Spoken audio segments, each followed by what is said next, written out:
Tenemos a continuación a Mariano Germán.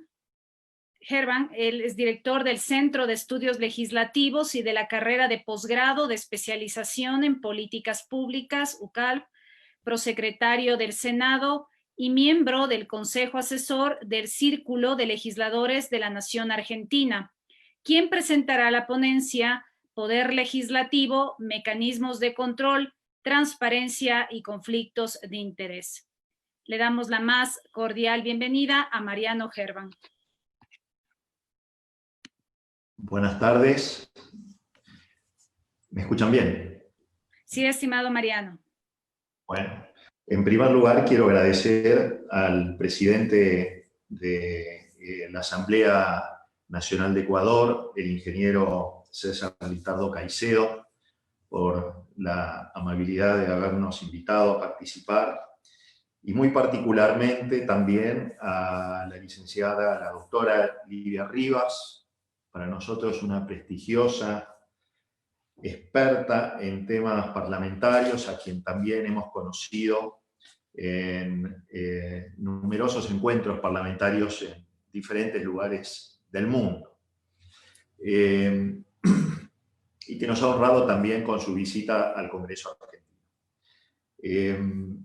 Bueno, en primer lugar, quiero hacer 2 o 3 reflexiones que básicamente van a tener que ver con el tipo de exposición que voy a realizar. Creo que la mayor parte de los expositores que me precedieron han abocado prácticamente las diferentes dimensiones del control del control político del que ejerce el poder legislativo. En breve, se me estaba descargando la batería de la computadora, así que tuve que levantarme recién. Y entonces, en relación a ello, básicamente, tal vez algunas de las afirmaciones que haga, que son las mismas que a veces hago en la cátedra universitaria, sean un tanto heterodoxas, políticamente incorrectas, pero creo que son fundamentales para provocar el pensamiento y eventualmente conducir a la acción efectiva en materia de control y transparencia. Y sobre todo, las dimensiones en las que se desarrolla el poder legislativo. Si tuviéramos que hablar del control como función estatal, podríamos decir que las 3 funciones diferenciadas que tenemos en los sistemas de gobierno, básicamente son la legislativa, la de la administración y la de justicia, y básicamente a partir de allí se estructuran los 3 poderes del Estado. Esta 4ª función de control, podríamos decir que si bien ha estado presente desde el principio en el constitucionalismo, en realidad la reflexión profunda acerca de las implicancias y de su naturaleza perdieron en el debate teórico constitucional durante muchos años una presencia destacada, y esta se fue recuperando en el decurso del tiempo. Básicamente, ¿cuál es la naturaleza de esta 4ª función, la función de control? Y fundamentalmente propender y tratar de garantizar el equilibrio de poderes, y por una cuestión de funcionalidad queda esta 4ª función también subsumida con la función legislativa que tienen hoy en día los congresos, los poderes legislativos. Obviamente también aquí sucede en Argentina. Ahora bien, podríamos decir que esta función de control tiene diferentes dimensiones. Una dimensión es la normativa. La función normativa nosotros la podemos encontrar básicamente descritas en todos los textos constitucionales y las leyes rectoras que básicamente regulan las actividades de control.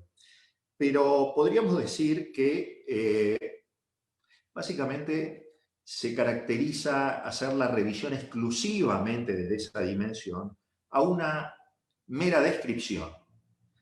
Y si nos guiamos exclusivamente por las normativas, por esta dimensión normativa, podríamos llegar a concluir que básicamente en casi todos los lugares del mundo, en casi todos los regímenes políticos, la normativa de control es perfecta, porque las leyes son fantásticas, están muy bien redactadas en muchos casos, prevén infinidad de supuestos, y entonces diríamos, bueno, ¿cómo puede ser, teniendo legislaciones tan perfectas, teniendo previsiones constitucionales tan acabadas, que el fenómeno persista? Y entonces caemos en que hay dimensiones adicionales. Hay otras dos dimensiones. Una dimensión es la dimensión fáctica en materia de control. Y básicamente esta dimensión fáctica se remite a las conductas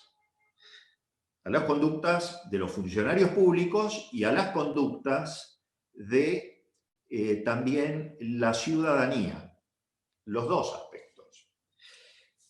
Y hay una tercera dimensión, que es la dimensión axiológica, que tiene que ver con el control.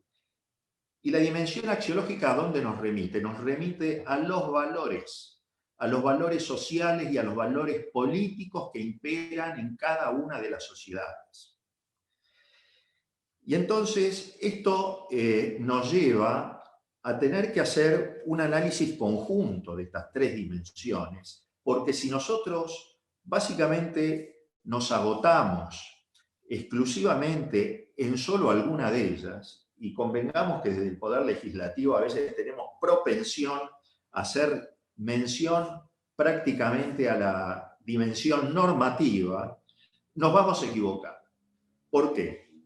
Porque, y acá empiezo con lo políticamente incorrecto. El primer tema es que depende la naturaleza de cómo regular la actividad de control de los poderes legislativos según estemos en un régimen de carácter unitario federal. Aquellos países, por ejemplo, que en Latinoamérica básicamente son herederos de manera más pura, ¿no?, del sistema de administración española, básicamente han heredado un sistema en donde casi toda la autoridad y la regulación y la organización administrativa queda en cabeza del presidente y es más, no hay estados preexistentes al Estado Nacional, y entonces, toda la autoridad reside básicamente en los presidentes de la República, los presidentes de la Nación, el caso de Chile, el caso de Ecuador, el caso de Perú. Ecuador no tengo muy en claro cómo es el sistema, pero básicamente es esa gran tradición. Y después están los regímenes federales, que básicamente en América Latina podríamos encontrar tres grandes países que tienen este sistema, que es más heredero de la tradición norteamericana y del constitucionalismo norteamericano, que son México, Brasil y Argentina, en donde los estados son preexistentes y son los que en definitiva contribuyen a la formación del Estado Nacional, del Estado federal. Entonces, hay que tener, por un lado, en cuenta esta cuestión, básicamente porque las funciones de los congresos, en muchos casos, es distinta. También tener en cuenta si estamos frente a un sistema presidencialista o un sistema de carácter parlamentario. Habitualmente, en los regímenes presidencialistas hay más resistencia del Poder Ejecutivo a ser controlado por el Poder Legislativo. Esto es una realidad fáctica. Los poderes ejecutivos en el decurso del tiempo han crecido, absorbido funciones y les cuesta rendir cuentas. Entonces, este es un tema y que me parece que no es un tema menor. La segunda cuestión, o el segundo gran eje, me parece que también tiene que ver con la cuestión ideológica. En muchos y en América Latina todo esto también ha corrido mucho. Desde el punto de vista ideológico, a veces se considera que el problema de la corrupción básicamente se debe a los regímenes populistas que han gobernado algunos estados. Es cierto, a veces el populismo contribuye a la concentración del poder y a prácticas que tal vez no son las más recomendables, pero creer que la corrupción es atributo exclusivo de ese tipo de regímenes es llamarse al engaño. En realidad, en América Latina tenemos serios problemas de corrupción, desde mi punto de vista, entre otras cosas, porque América Latina es el continente más inequitativo del mundo. No es el más pobre, es el más inequitativo. Es donde la distancia entre el decil de mayor ingreso y el decil de menor ingreso es la más grande en todo el mundo. Es decir, los sectores más pobres ganan muchísimo menos que los sectores de mayores ingresos en relación a lo que pasa en otros continentes. África es el continente más pobre del mundo, pero sin embargo, la equidad distributiva es menor que en América Latina. Temas para reflexionar. Y entonces, otra cuestión que me parece que no es menor es también cierta creencia que la honestidad como valor es una virtud política. Y la verdad es que esencialmente, en la esencia de lo que es la política, la honestidad no es una virtud política. La honestidad es una virtud personal que obviamente es deseable en cualquier dimensión de la vida y en cualquier profesión, pero esencialmente a veces no por ser honesto se es mejor gobernante, no por saber más se es mejor gobernante, y entonces no hay que llamarse a equívocos sino confundir los planos. Entonces, este es un tema que yo sé que produce reacciones, pero me parece que es una cuestión sobre la que hay que reflexionar seriamente.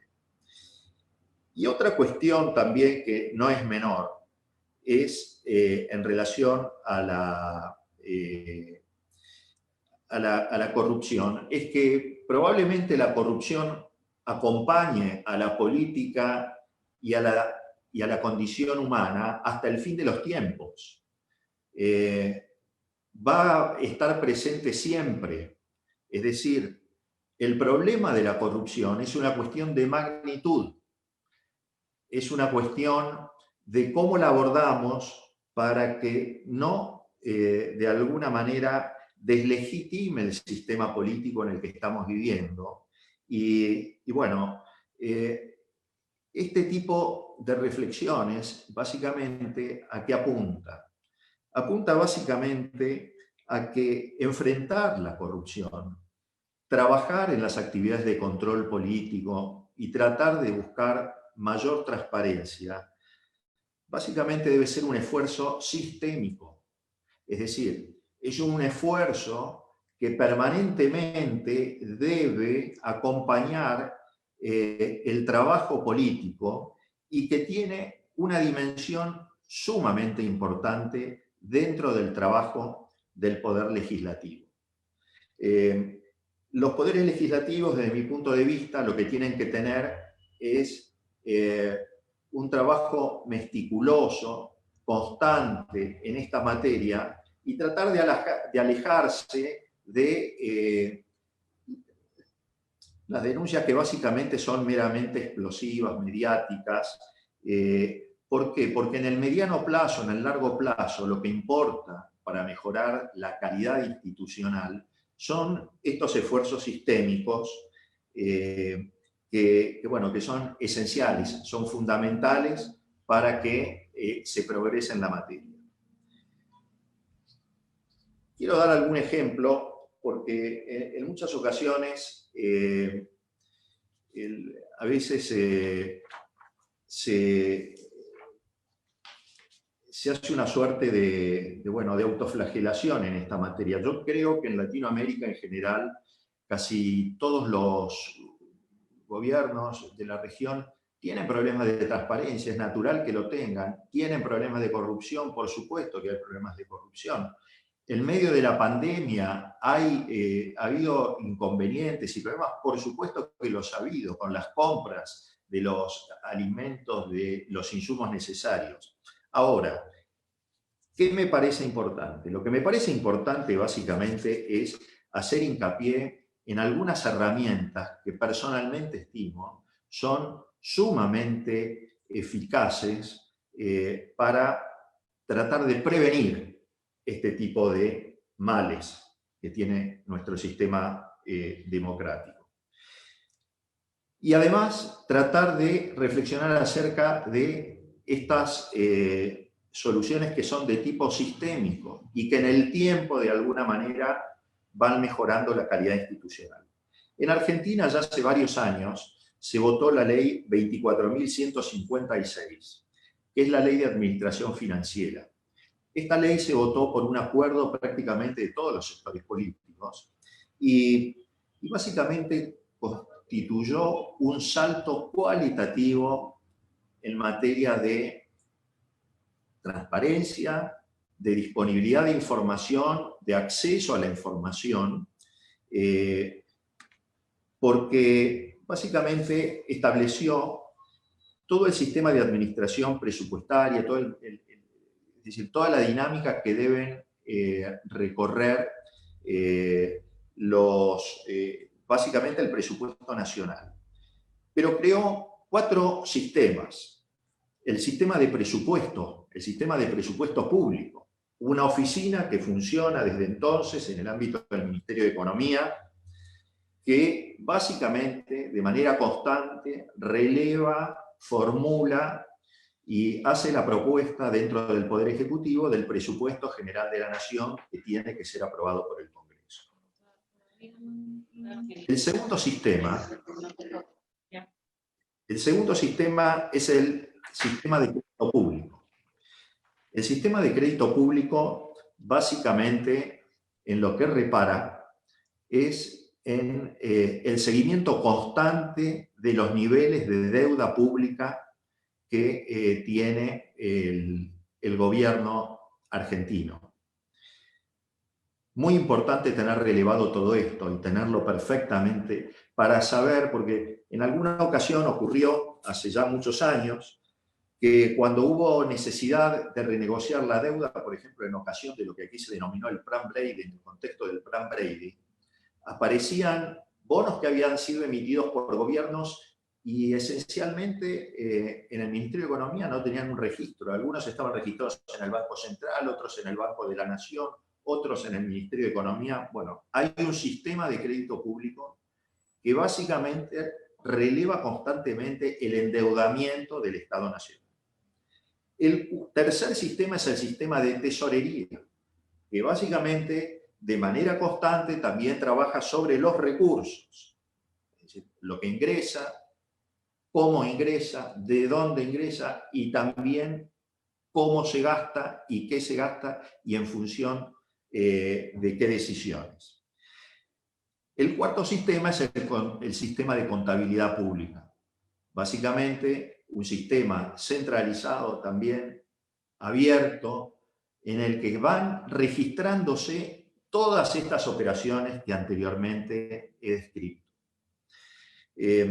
También la ley, obviamente, también establece y remite a un organismo de control interno que tiene el Poder Ejecutivo, que es la Sindicatura General de la Nación, la Auditoría General de la Nación, que es el órgano de control externo, y básicamente esto se complementa después con todo el ciclo presupuestario, que es un ciclo que se desarrolla de manera continua durante el año, y que después de ejecutado el presupuesto, tiene que volver al Congreso bajo lo que se denomina la cuenta de inversión. Es decir, el proyecto de presupuesto se presenta, por ejemplo, en el mes de septiembre de cada año, según lo que establece la Constitución, se aprueba antes de fin de año, se ejecuta durante el año siguiente y el año posterior a su ejecución, la cuenta de inversión, es decir, cómo se ejecutó ese presupuesto y cuáles fueron las variaciones que tuvo.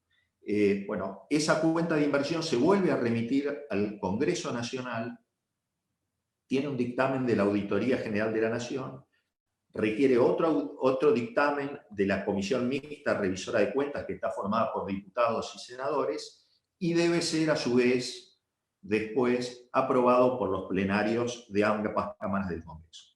¿Por qué hago referencia a esto? Porque en realidad, y por eso vuelvo al tema sistémico, porque tratar de investigar los temas de transparencia requiere un ejercicio metódico, constante, que básicamente requiere un buen expertise, requiere gente formada, para tratar de lograr resultados consistentes en el tiempo. De nada sirve a veces hacer una denuncia de una compra mal hecha, que obviamente hay que hacerla, algún acto de corrupción ostensible, si el propio sistema de alguna manera no va haciendo ese aprendizaje y va tomando los mecanismos institucionales del caso.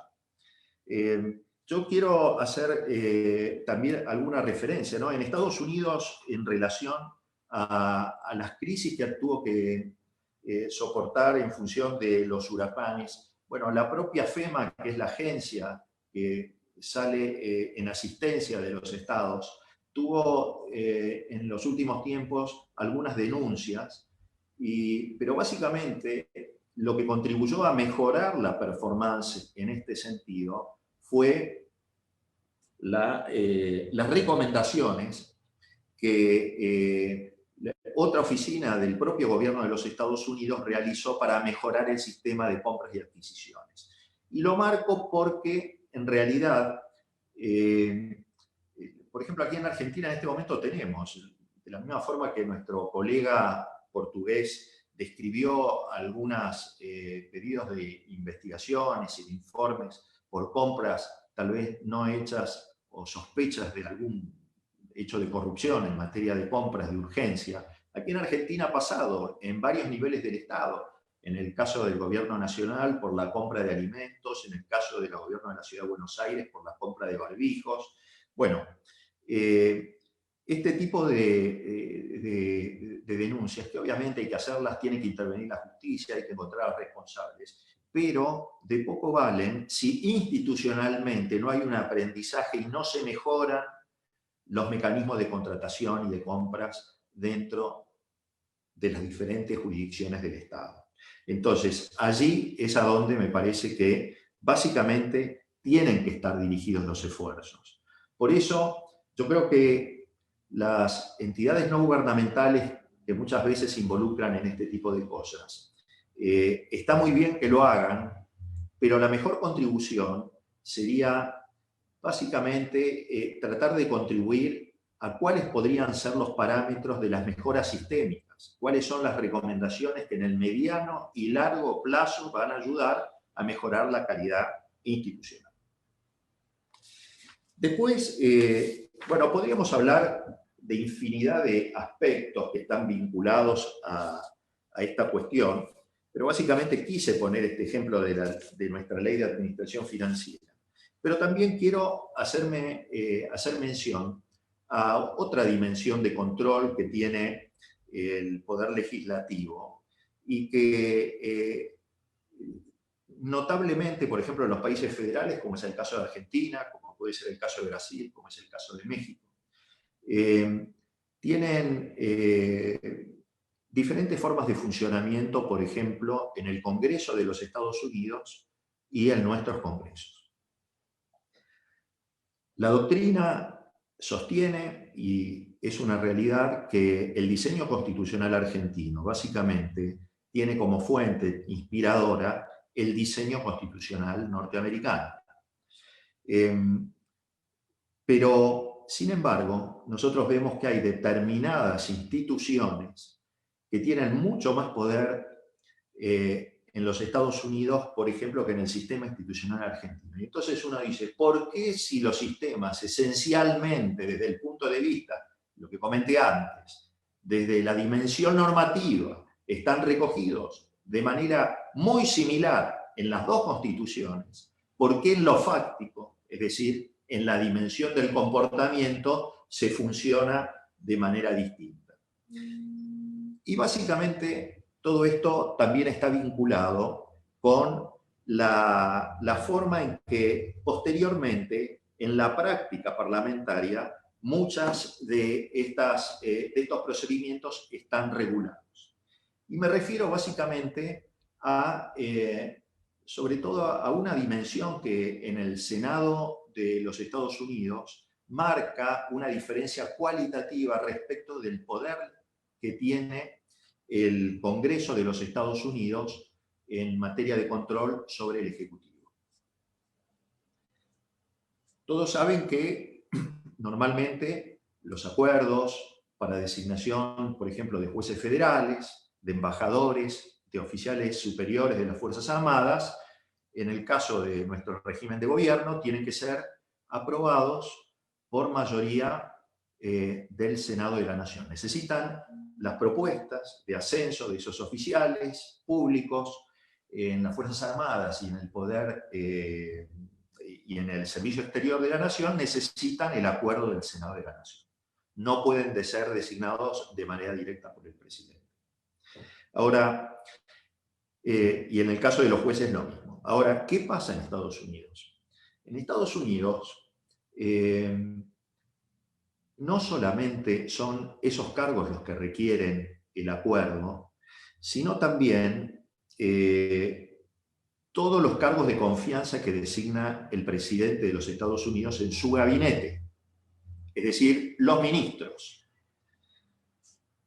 En los Estados Unidos, los secretarios de Estado, es decir, los ministros en el equivalente de nuestro sistema, necesitan el acuerdo del Senado. Obviamente que esta necesidad de otorgar un acuerdo, que debe ser además dado en una audiencia pública, en la que las comisiones en muchos casos indagan en profundidad acerca de los conocimientos que tienen y las preferencias en materias de política que están pensando ejecutar esos funcionarios en expectativa. En los Estados Unidos, el presidente designa en comisión inicialmente a sus ayudantes, a sus asistentes, a sus ministros, a sus secretarios, y en ese tiempo necesita que el Congreso les dé el acuerdo. Y entonces, evidentemente, se restringe mucho el nivel de discrecionalidad con el que a veces se nombran algunos ministros en las esferas del poder legislativo, en el poder ejecutivo, donde a veces lo que prevalece es exclusivamente cierta amistad, determinados acuerdos políticos, pero en muchos casos falta la probidad para llevar adelante la función que se les encomienda. Evidentemente, este es un dato no menor. Yo creo que si en muchas democracias en Latinoamérica los presidentes estuvieran obligados a someter a la aprobación de su gabinete a la decisión de los poderes legislativos, probablemente más de un funcionario no podría haber sido investido en el cargo. La segunda gran diferencia, y que es una diferencia ya de carácter reglamentario en relación a esta dimensión de control que ejerce el poder legislativo sobre el Ejecutivo, es que en el Estimado Mariano, discúlpame que te moleste, te quedan 5 minutos, por favor. Bueno, entonces, en el Senado de los Estados Unidos, básicamente no hay una comisión de acuerdos, como hay acá en el Senado argentino, que es una comisión única que da el acuerdo a los funcionarios, sino que son las comisiones especializadas las que dan los acuerdos respectivos. Es decir, la Comisión de Defensa es la que da el acuerdo a los ascensos militares, la comisión que se refiere a asuntos exteriores es la que da acuerdo a los diplomáticos, la Comisión de Asuntos Judiciales es la que da acuerdo a los jueces federales. Bueno, estas formas de arquitectura a veces son decisivas a la hora de ejercer de manera más efectiva los mecanismos de control.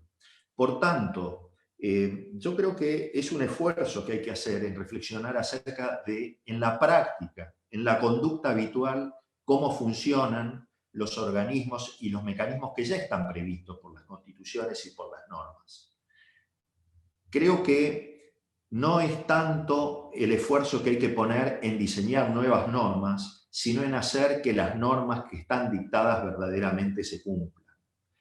Este, de alguna manera, es el objetivo que quiero tratar de poner un poco sobre la mesa, ¿no? En segundo lugar, me parece que es muy importante que no caer en el desánimo en esta materia de control del poder legislativo sobre el poder ejecutivo y en materia de transparencia.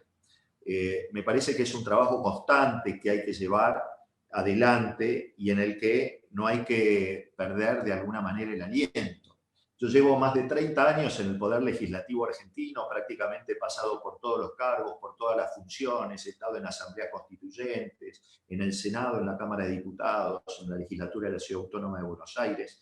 Es decir, prácticamente en este recorrido me parece que lo que no hay que dejar de lado es un esfuerzo constante, una preocupación constante por trabajar, por supuesto, en la dimensión normativa, pero fundamentalmente en el plano de las conductas. Hay que requerir conductas ejemplares a los funcionarios públicos. Y esto está íntimamente vinculado con esa otra dimensión de la que había al principio, que es la axiológica, lo valórico. Lo valórico.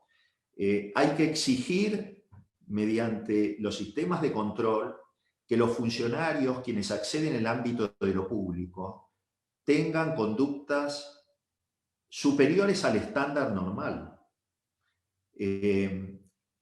Entonces, esto debería ser parte de la demanda pública. Yo creo que a veces agotarse exclusivamente en la denuncia no ayuda a corregir los problemas de debilidad institucional que a veces tienen nuestros regímenes, sobre todo en Latinoamérica.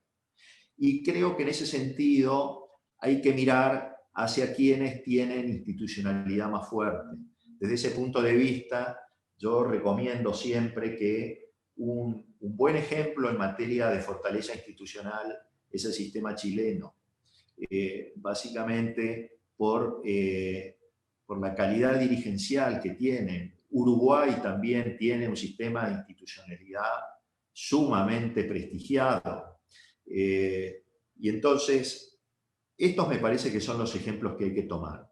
En síntesis, es importante lo normativo, es importante la arquitectura normativa. El que quiera profundizar en la arquitectura normativa de la República Argentina, básicamente que tome nuestra Constitución. Pero me parece que es mucho más trascendente en general para todos nosotros indagar fuertemente en la cuestión de las conductas, es decir, en esto de tratar de buscar ejemplaridad en los funcionarios que acceden a la función pública. Hay que acostumbrarse también a emitir el voto no solo en función de los intereses del caso, sino también requiriendo ejemplaridad en los candidatos que se presentan, tanto en el plano legislativo como en el plano de los poderes ejecutivos. Y de ninguna manera se puede descuidar la dimensión axiológica. La forma en que nosotros eduquemos en valores a la juventud, a nuestros niños en este momento, será el reflejo de la calidad institucional que vamos a tener en 20, 30 años. Por tanto, alentar esta formación en valores desde los sistemas educativos es sembrar la semilla hoy de estas correcciones que en materia de transparencia y en materia de lucha contra la corrupción tienen resultados recién en el mediano y en el largo plazo. Muchísimas gracias y esta ha sido mi contribución a este seminario. Muchísimas gracias, estimado Mariano.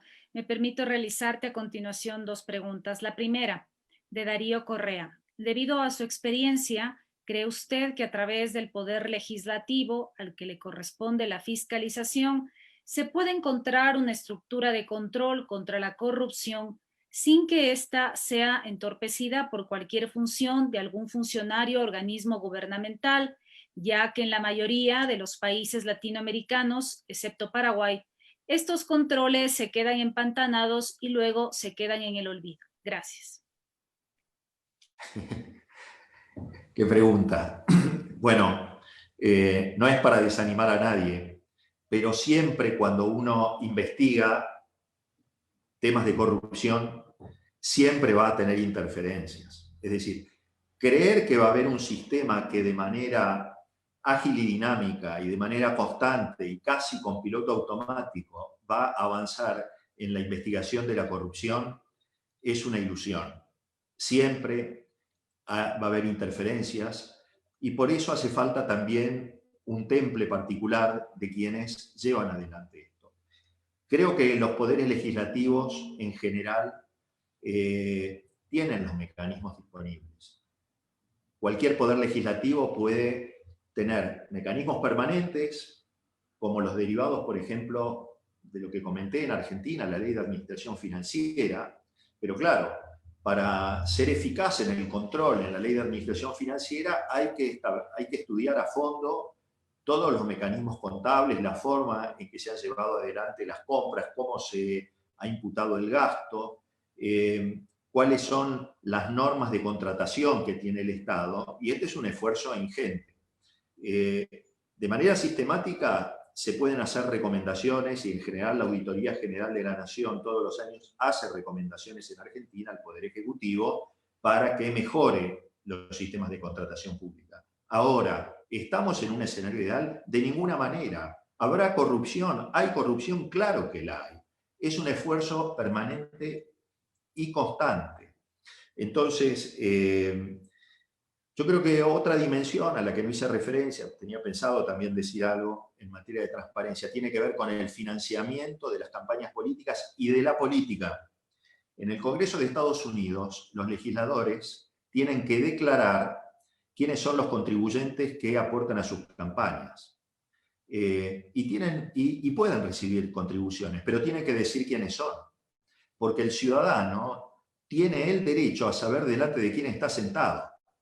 Sí, es decir, no sé, doy casos de Argentina, no quiero dar casos de otros países, pero es natural que en una provincia del norte argentino las compañías tabacaleras, por ejemplo, ayuden a la financiación de la campaña de algún legislador de esa región, porque obviamente contribuyen a la defensa de las fuentes de trabajo y las economías regionales, que básicamente tienen al tabaco con un nivel de incidencia muy alto. De la misma forma pasa las provincias que tienen desarrollos mineros importantes. Obviamente las compañías mineras los ayudan en sus campañas políticas.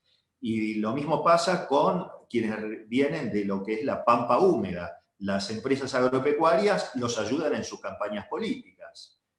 Bueno, esto tiene que ser blanqueado. En los Estados Unidos se sabe perfectamente de dónde vienen los aportes que reciben los legisladores. Y el ciudadano tiene el derecho a saber delante de quién está sentado, porque de pronto está tratando de promover una determinada iniciativa y no se da cuenta o no sabe que enfrente tiene a alguien que directamente la va a intentar bloquear.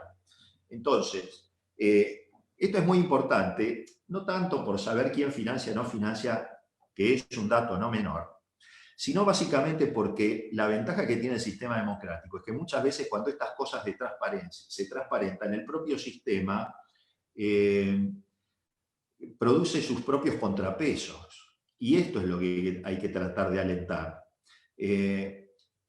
Todos sabemos, por ejemplo, no sé, Barack Obama representaba intereses difusos, hizo mucha plata con su estudio jurídico, representando ciudadanos, defendiendo consumidores.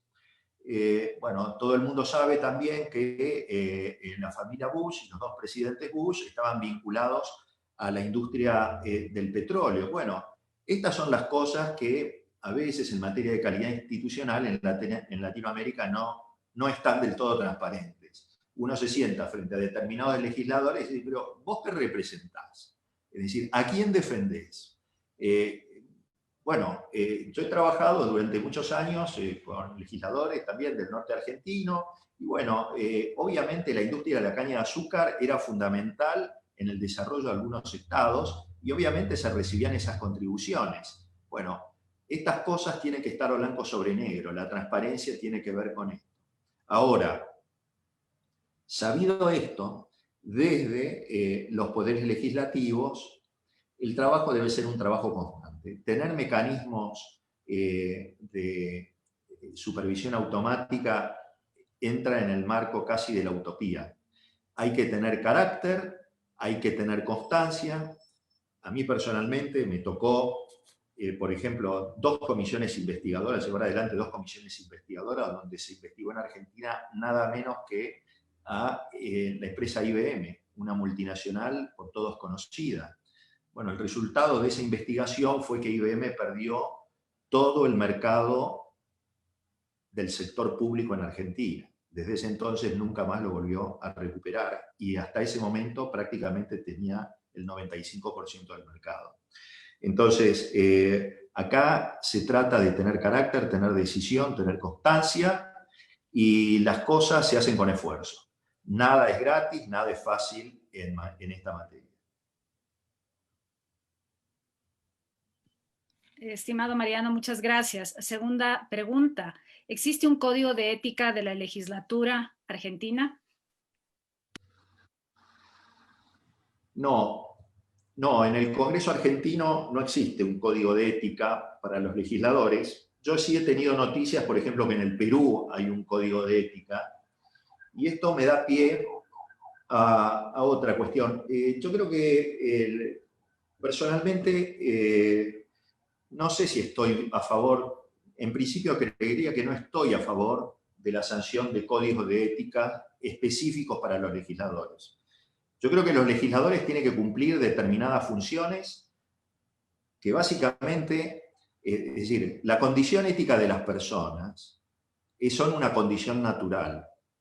No porque haya un código de ética, una persona que no tiene valores éticos, una persona que no es honesta, si no es honesta antes, cuando llegue al Congreso no va a ser más honesta que antes.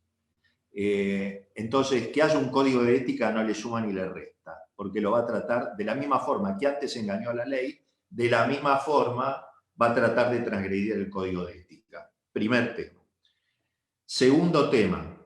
Yo creo que en relación con el Poder Legislativo lo importante es buscar esta transparencia.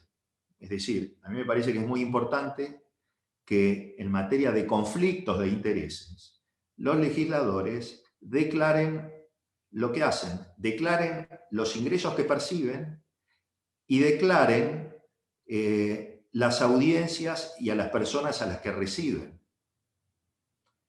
Entonces, ahí me parece que es donde se puede avanzar. Me parece que tienen que hacerse públicas las contribuciones que reciben. ¿Por qué? Porque nosotros ya vimos esa foto que puso nuestro colega de Portugal para graficar el tema de la corrupción. Por arriba dándose la mano y por abajo pasando un sobre. Mi experiencia indica que en general es bastante habitual que, por lo menos aquí en Argentina, los legisladores tengan algún tipo de contribución, de ayuda de los sectores privados y de sectores económicos que básicamente muchas veces tienen que ver con las actividades propias que se desarrollan en los departamentos, en las provincias de donde provienen. Es natural, lo que recién decía, que un legislador que viene de una provincia petrolera defienda la actividad petrolera. Claro que es natural. Y hace bien en hacerlo porque probablemente genere mano de obra, genere fuentes de trabajo, genere ingresos para su distrito. Es bueno que no sé, otro de otro distrito defienda, por ejemplo, el medio ambiente y esté a favor de la descontaminación del medio ambiente y a favor del cambio climático, por supuesto que también lo está. Ahora, esto se tiene que transparentar. Esto se resuelve de manera muy sencilla. En Estados Unidos, en el Congreso de Estados Unidos, no hay un código de ética. Hay un registro en donde se le exige a cada legislador que diga y que inscriba y que declare las contribuciones que recibe, todos los meses. Y hay un registro de audiencias, donde queda sentada todas las personas que recibe y todas las personas con las que se reúne y por qué motivo. Así es mucho más fácil. Yo qué pienso, no sé, si yo veo, a ver, he tenido que dar también, en algún momento, he sido parte de programas de asuntos públicos, lobby, todo ese tipo, conflictos de intereses. El poder legislativo, naturalmente, es un ámbito donde la discusión de intereses debe ser receptada. Que haya legisladores que defiendan, por ejemplo, a la actividad minera o a la actividad petrolera y tengan sentados enfrente legisladores que defienden el medio ambiente, me parece absolutamente legítimo en el plano del poder legislativo. ¿Por qué? Porque en el poder legislativo, en realidad lo que se debe llegar es a un acuerdo que se transforma en una ley que dice básicamente cuáles van a ser los niveles de contaminación aceptables o cuáles son las medidas de remediación frente a la contaminación que se deben adoptar, o cuáles son las limitaciones que se deben tener en cuenta en esas actividades, y eso se transforma en una ley. Entonces, y las leyes son distintas, y las leyes evolucionan, y las leyes se corrigen. No son las mismas las leyes en materia laboral hace 100 años que las que están vigentes ahora.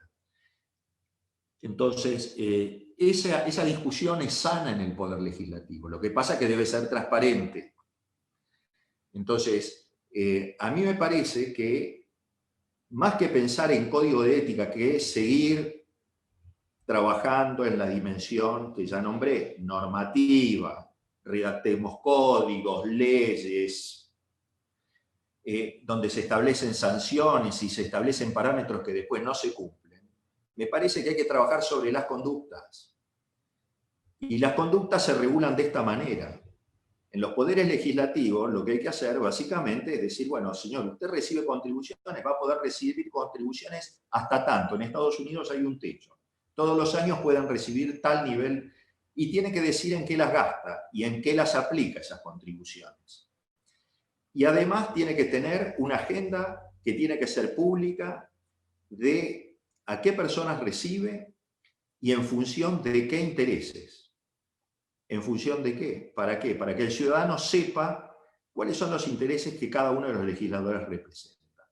Este me parece para mí que es el camino más adecuado para tratar de mejorar la calidad en el plano del poder legislativo. Muchísimas gracias, estimado Mariano, por tu brillante exposición. Gracias por haber aceptado la invitación a formar parte de este evento y tu despedida antes de pasar con el siguiente conferencista. No, básicamente, personalmente creo que el esfuerzo de este tipo de seminarios, no sé si no debe ser el primer seminario virtual del que tengo registro en los parlamentos del mundo. Me parece que es la primera actividad que se vincula a esta materia. Me parece que es un esfuerzo que debe ser imitado y que hay que hacer trascender, porque demuestra la preocupación institucional por la mejora en la calidad de los organismos de gobierno. Así que mis felicitaciones a la Asamblea Nacional del Ecuador, mis felicitaciones también, doctora Rivas, a usted y a su instituto, que también ha impulsado esto, y agradecerles haber tenido la deferencia de invitarme a participar en este seminario. Muchas gracias.